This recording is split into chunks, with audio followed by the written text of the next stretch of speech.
Hi everyone, thanks again for joining us on one of our, what do you call them? Semi-weekly, I guess, video visitations. Good to be with you today. It's a bright, cold day. It's the sort of day that one can drift into NUI without too much trouble. I'll do my best to beat that back, because I want to talk to you about some things that are important. You know, we have a number of important things going on here right now. In fact, I think in some ways, we might even have too much going on here right now. Maybe that's just from my point of view, because by virtue of my office, I'm sort of a crossroads of so many things, and got some big stuff right now, important stuff, and it's very, very hard to stay on top of all of it.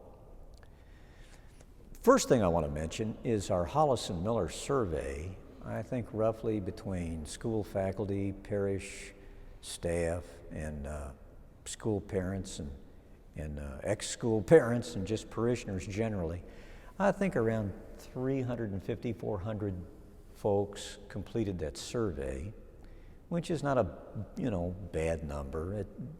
According to Hollis and Miller, it was a pretty good turnout. Frankly, I had hoped for more, but anyway, the results of that survey were not surprising to me at all. They underscored our master planning priorities as I have outlined them to you in the past. Namely getting the kindergarten over on the Baltimore side, maybe looking at some kind of an early childhood program if that would contribute to the success and stability of our school, and other matters like storage and maybe building a kitchen over there, technological enhancements, things like that. Anyway, the more specific results of those surveys, they've been collated, but they'll be presented to you in coming weeks. And sometime, the way it's looking, I'd say probably in the early spring, we'll have an opportunity as various parish cohorts to get together and discuss the outcome of the survey and where we go from here. Does that make sense, producer? I think so. I think it's going to be later in the spring. I think early spring is wrong. I think late spring.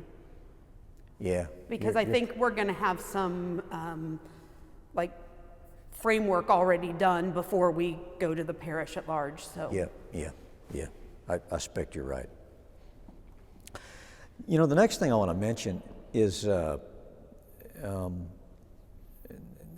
exchange of parish choirs and priests, presiders, that's going to take place not this Sunday, but next Sunday, February 6th, I believe it is.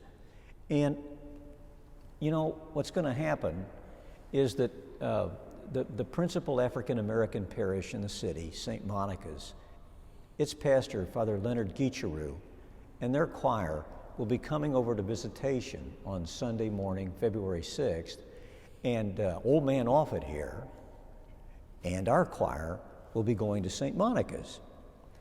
And this is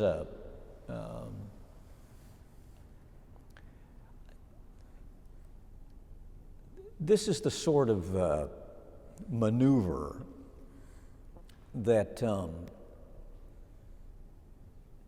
I guess it can look like a trifle, It's not meant to be. We don't want it to be. The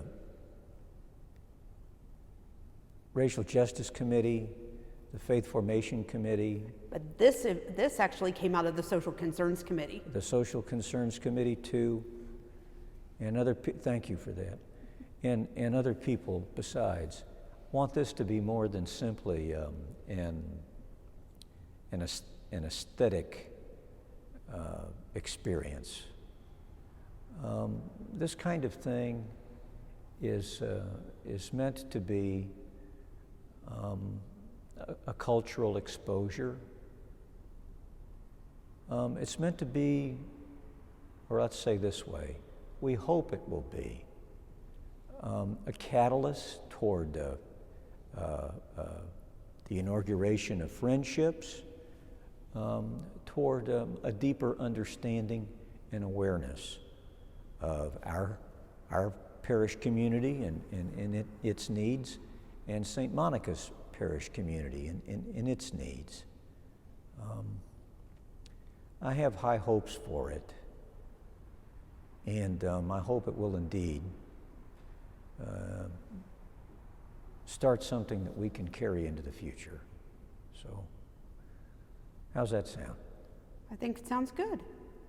Our Sunday Masses, of course, are at 8 o'clock and 10:30. I think St. Monica's are at 8 o'clock and 10. Right, and I think the choirs are the later Masses. Choirs are going to be at our 10:30 and At the St. 10, Monica's and 10. I think that it's the priests only at the early Masses, if I recall correctly. Okay. Yeah, maybe you're right about that. I don't know, really. But it'll be interesting. It'll be interesting. I'm going to put my shoulder into it and try to make a good job of it. I know you'll enjoy their choir, and I think you'll enjoy Father Leonard, too. I don't know him very well. He's a young man, from Africa, no less, who's been ordained, I don't know, 4 or 5 years, something like that. And you will enjoy his perspective. I'm confident of it. All right, the last big thing I want to mention, I wrote a bunch of notes on it. Looky here, producer, I just went hog wild. I just practically wrote a speech. You did. You better get to it then, so we don't go too long in this video. Yeah, you're right. Okay, I'll bounce right in here and hope I'm clear. I was at a meeting at the diocese, I don't know, it's been perhaps a week, 10 days ago. And it was an interesting meeting. I think there's going to be some parish closings in the diocese in the coming months. There may be several parish closings in our diocese in the coming months. Our local diocesan church is shrinking. Our diocesan priesthood, of course, is aging and shrinking. And our diocese is finally determined to adjust its infrastructure to reflect the rapidly evolving realities of its people and its ministers among them. But this necessary step, while it's hard, in fact, it's very hard, is only a Band-Aid. For in fact, not just in Kansas City, St. Joseph, but in almost the whole Western world, the church is changing, and it's growing smaller. It's receding. And the part of it that remains actively engaged, and not just Catholic in name, is also getting older. Younger people are basically bifurcated in their response to organized religion and to our Catholic Church. I think many of you, from the experiences in your own family, know what I'm talking about. Those who survey the mess of the world look for moral and theological and liturgical cohesion that is sometimes unrealistically rigid, and gravitate toward the traditional and cultic end of things in our church. Our traditionalist Catholic communities, I'm pleased to say, are rather robust and doing quite well. There are 3 of them here in the city. You could visit them and see what I'm talking about. They're fairly full of young people and young families. Other people survey the mess of our church, and they have a very hard time making peace with an institution that routinely upholds many positions on sexual morality, certainly, and on power, and just as routinely and infamously not only fails to live up to those positions, but even refuses to talk about its failures. This dark chasm between orthodoxy and orthopraxis, between what the church teaches and what the church does, between ideals expressed and history lived, between ecclesial speaking and ecclesial listening, this is ignored by very many people. Indeed, outside of this parish, our parish, and one or two other parishes in this whole city, where do you ever hear messages like this? Well, I dare say nowhere else. And in my opinion, that's an institutional sin. Well, by God's grace, the Holy Father, Pope Francis, gets this. Indeed, I think it's plain that Pope Benedict got it too. The Catholic Church, in its heart, wants to reorder its house, and not simply by closing parishes. It wants to recast its presence in the community and in the world. Indeed, Pope Francis has plainly said that he wants our parishes to be oases of God's mercy in the midst of a divided and distracted civilization. But how is this great transformation going to happen? The need for God's mercy must be far more thoroughly apprehended before it even can begin to be effectually extended. The church needs to understand its own problems and crawl toward reform, even as it becomes a more fruitful, insightful, and dependably loving presence in the world. But where to begin? Toward this end, Pope Francis has decreed a worldwide consultation of Catholics. Every parish, every presbyterate, every religious community is asked to have conversations about the life of the church and the future of the church. Soon you will be hearing how you can participate in these conversations as the people of Visitation Parish. But now is the time to be thinking about matters Catholic. Understand that our consultative conversation is meant to be at a higher level than what is merely local, like politics. The church that most immediately matters is the church that is what is most immediately local. But a local church cannot change a worldwide entity with worldwide problems.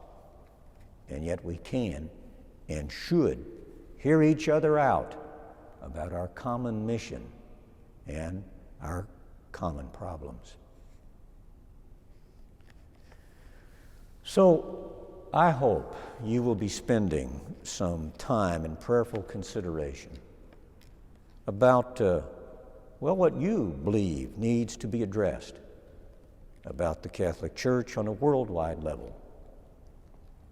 Do you have thoughts about the way power is acquired in the church, for instance, or who holds power in the church, or who is eligible to hold power in the church, or the way power is exercised in the church, or the way the church's teaching is promulgated, or the way the church preaches God's word, or the way the world is welcomed or not in the confines of the church? Yes, these are big questions, Maybe you've never even thought about them before. But now is the time. Dr. Dave Eckert has graciously agreed to coordinate our parish's part in this consultation process, grandiosely called by the Vatican the Synod on Synodality. Strange words. Don't let them be off-putting to you. Dave will be with us very soon, I hope, to put a finer point on this process at Visitation. Now, we are but one parish.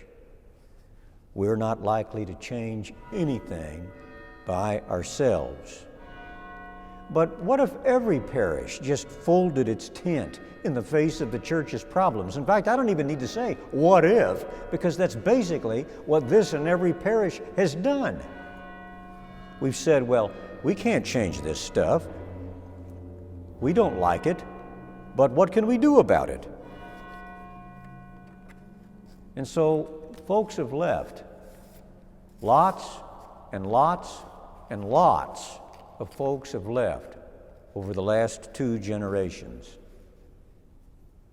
Or they've stayed, although even a bunch of those who have stayed do so with growing reservations and an escalating unease. In the name of our baptism, in the name of understanding that this church belongs to you just as much as it does to anybody wearing a Roman collar, I welcome you to plan on contributing to our synod on synodality process. That's what I want to say about that today. Producer, what do you think? I think you did an excellent job. Oh, do you now? Well, Giving all us right. all a lot to think about. Yep, a lot to think about. A lot to think about, and I hope you've been thinking a lot about it for a long time. All right, folks, I'll see you again in a couple of weeks. Don't forget about our big-time swap with presiders and choirs a week from Sunday. And in the meantime, let's be good to each other. Goodbye, and God bless.